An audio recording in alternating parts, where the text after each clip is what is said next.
The African American Legend series highlights the accomplishments of blacks in areas where they had been previously excluded because of segregation, racism, and the lack of opportunity. Areas such as religion, business, politics, and the world that we live in.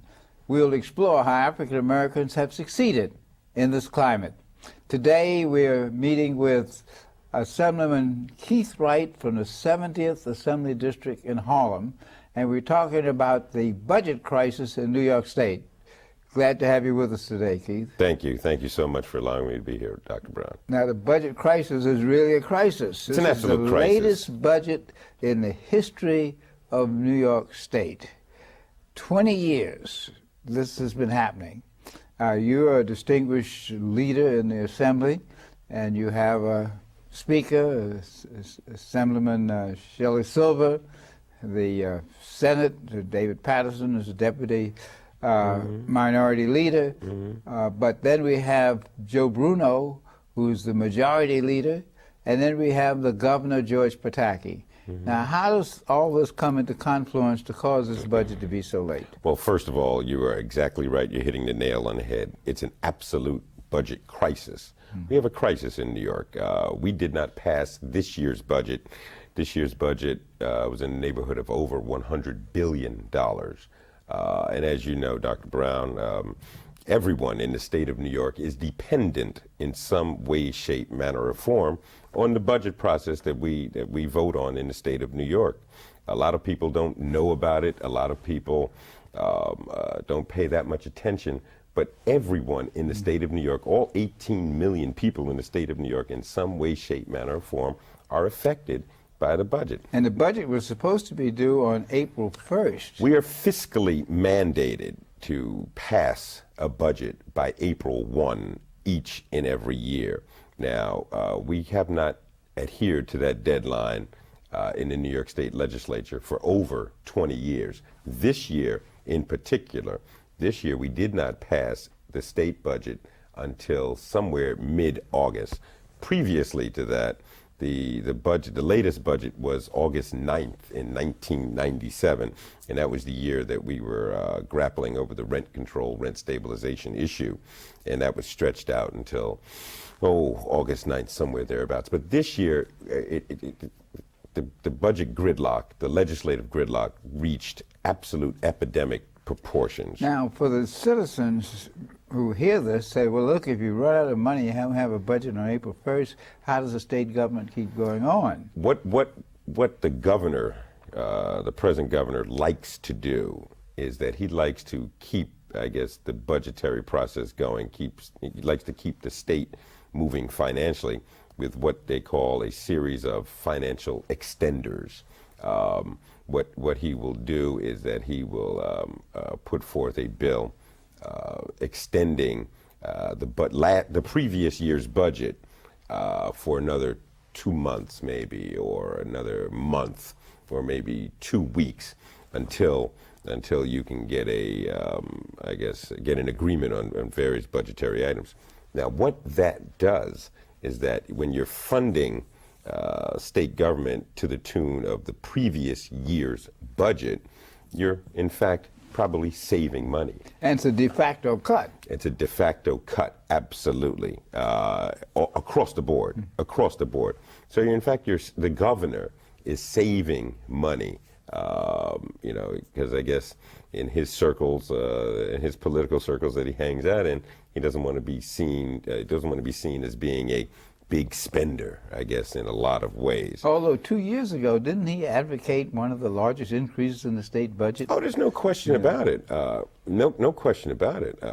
What you have to remember is that he advocated for big increases, and he just likes to spend what he likes to spend money on.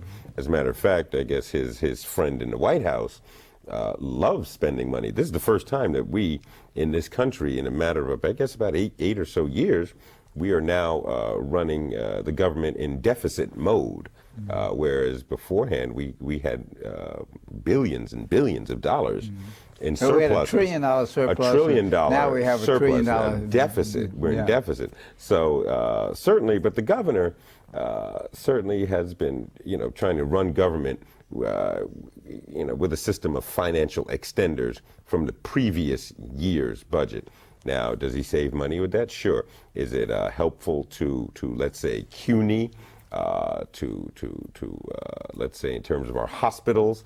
Is it helpful in terms of to those institutions? Absolutely not. It especially hurts our educational institutions, mostly upstate New York, that have to submit bills and tax bills and such in order to pay for their current year's educational system. So it's not a fiscally sound way to run government. However, it's a way that he has chosen to run a government, and so he could save a few dollars. Well, apparently they developed a law or a procedure whereby the legislators wouldn't get paid until the budget was passed. That was supposed to be a motivation. That was supposed to be motivation, yeah. But what happened with that? You're one of those legislators who didn't get paid. Oh, yeah, a little known provision, and it's part of the inside baseball, I guess, which happens up in Albany, is that when we as legislators, all 211 of us, State Senate, New York State Assembly, when we don't pass a budget on time, then our paychecks stop. Now, what I guess the governor thought he would do in terms of that little known provision would be to, I guess, to motivate or give us incentive or or maybe to blackmail us legislatively in terms of passing his budget, not necessarily an on-time budget, but his budget. Now, when his budget shortchanges the folks, especially in New York State, legislators will not be blackmailed into, we won't submit to legislative extortion, if you will, in order to pass his budget. When his budget cuts education to our public schools, when it tries to increase the tuition for CUNY students, when it tries to cut out the SEEK program, educational opportunity programs throughout the state of New York, that's just not something that we are prepared to vote upon.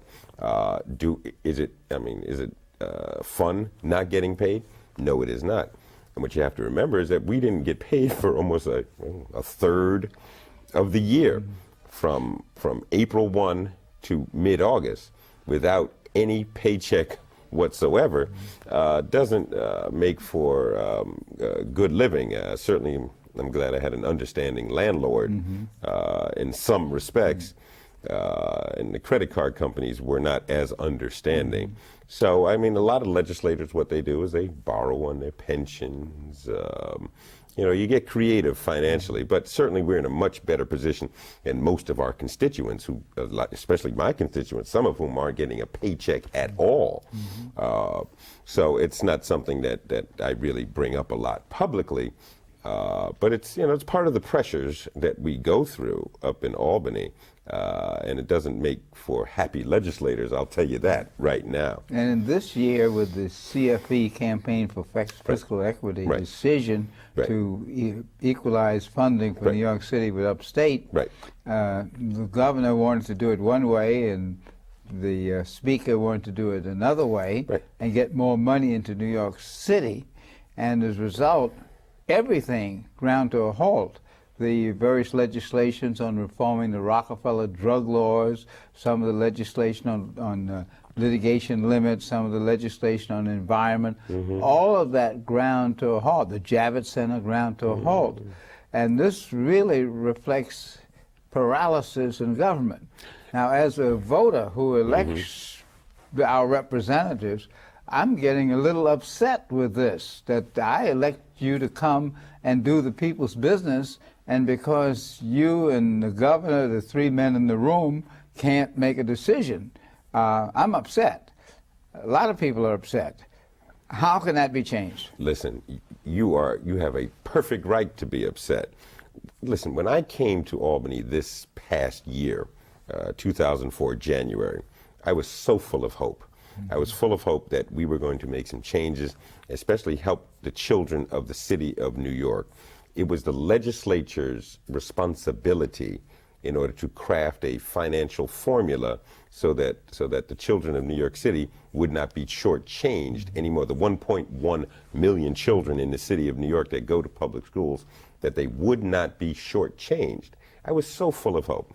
Now, the governor, as time went on, and I don't know if your viewers know, but certainly you know, that the governor appealed the initial decision that was handed down by Supreme Court Justice Leland DeGrasse, which said that New York City's children were owed billions upon billions of dollars.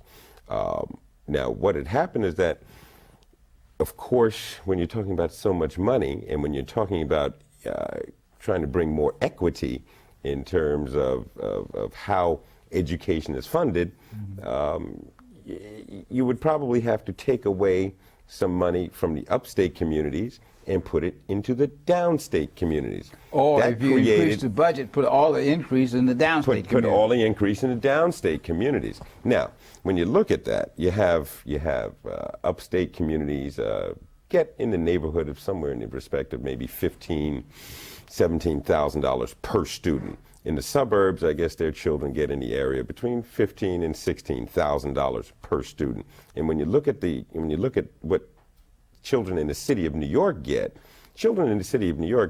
I guess, per student somewhere in the neighborhood of $5,000 and $6,000 per student. So there's a big inequity going on here. So as I said, I was so full of promise that we would do something. However, we came to a legislative gridlock that I've never, ever, ever seen before in my 12 years in Albany. The governor stalled, the governor stonewalled. Certainly in our conference, we crafted a formula where all of the high needs districts all over the state would have been taken care of. They would have taken care of those districts. We passed that bill. However, the Republican conference in the state Senate, which is mostly comprised of folks in the suburbs and in upstate New York, didn't like it at all. The governor certainly didn't like it at all. So we were never able to reach an agreement. And of course, as your viewers know, you need a three-way agreement in order to I guess to pass a bill to create some good legislation.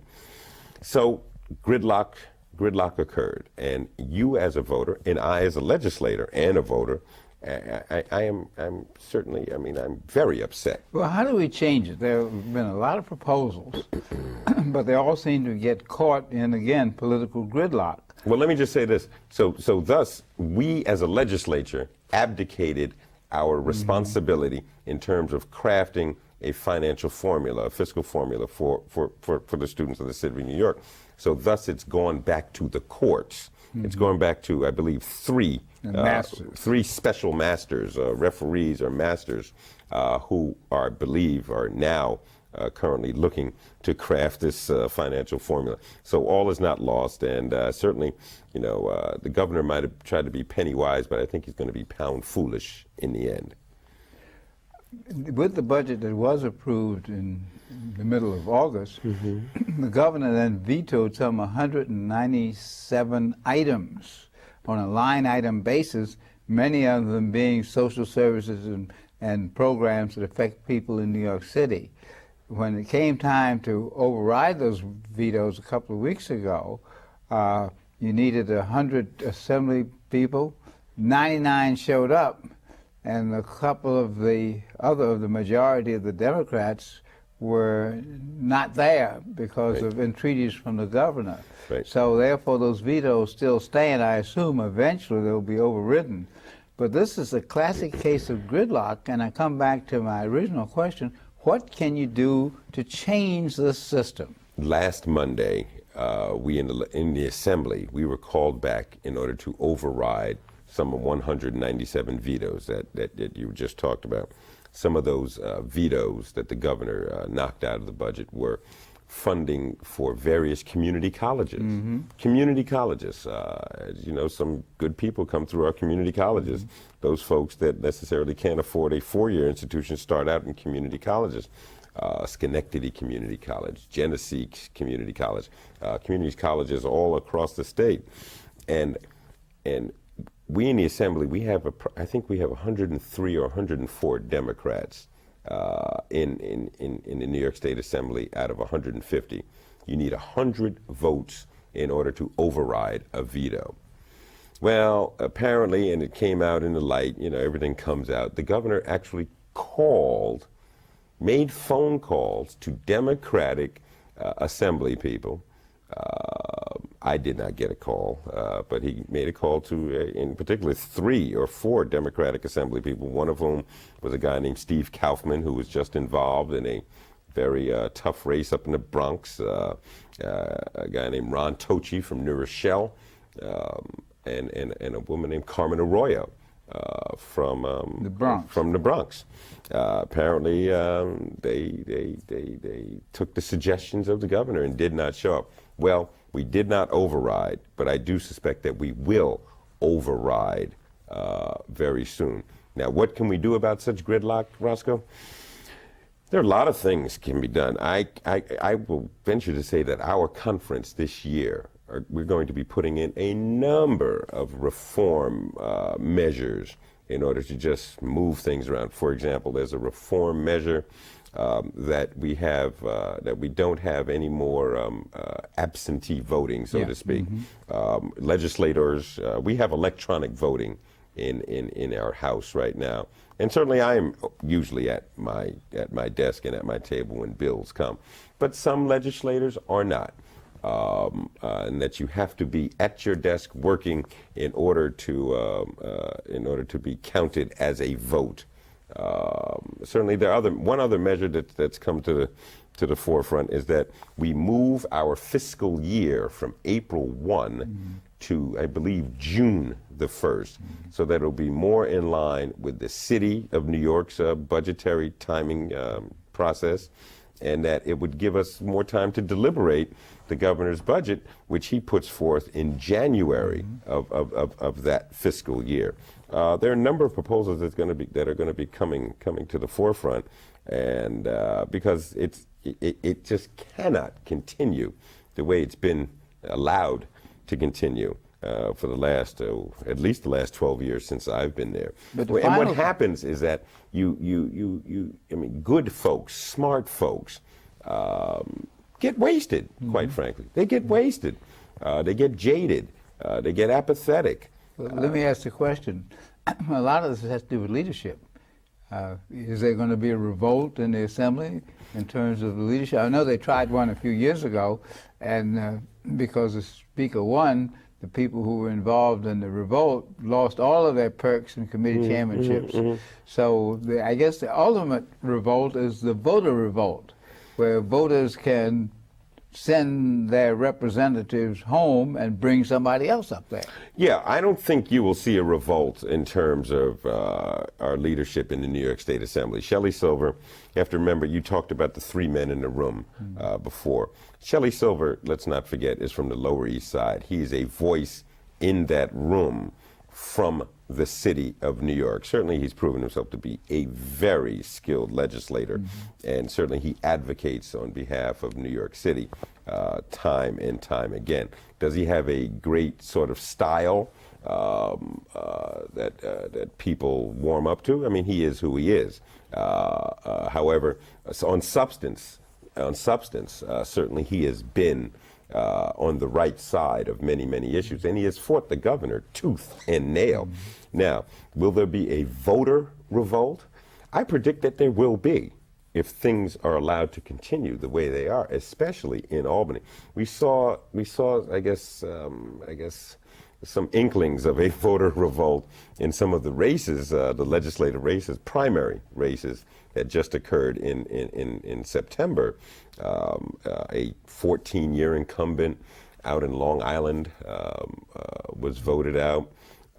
You had a gentleman in Queens, I think a 2 or 3 year incumbent that was beaten by an Asian American fellow. And you had out in Staten Island, you had a 24-year incumbent that was voted out of office. So I think you're starting to see, people are tired. People just want to have the business, people to take care of their business. Certainly, I've been trying my best in order to be a working legislator, which is something that I'd like to do and I enjoy doing because I enjoy helping people. But if we as a group, we as a collective do not get our acts together, I do predict that there will be a massive voter revolt in the year 2006. We're sitting on a set at CUNY TV that says Vote 2004. Mm-hmm. I know you have some concerns about the fairness of the voting process, and you've introduced some legislation to give some reforms in terms of voting and counting the votes, et cetera. Could you tell us about some of those? No, absolutely, and glad to do so. In the year 2000, after the Florida debacle, and we all know what happened down in Florida, the President of the United States, Bush, decided that he wanted to create an image and that he was a reformer, especially in terms of elections. The federal government, United States Senate and United States Congress, passed something called HAVA, which stands for Help America Vote Act. And each and every state of the union has to revamp, just totally redo how they vote and how they, in terms of their election systems. New York in particular, we're going into what's, I guess the phase is what we call electronic voting. New York, and I'm as chair of the New York State Assembly's election law committee, I've had some, intimate knowledge, and I've been part of the inner working groups on how we will reform how we vote in New York State. I'm afraid, though, that if we in New York State, again, because of legislative gridlock, if we do not pass a election reform package this year, that New York would lose. New York will lose over $250 million. We have participated in some historic conference committees. And what that means is that I, as chair of the conference committee for the New York State Assembly, and my counterpart in the Senate, a guy by the name of Tom Morahan from Rockland County, who's also chair of the election law committee for the state Senate, and his team of folks, we sit down and we debate and we negotiate what should be in each and every bill.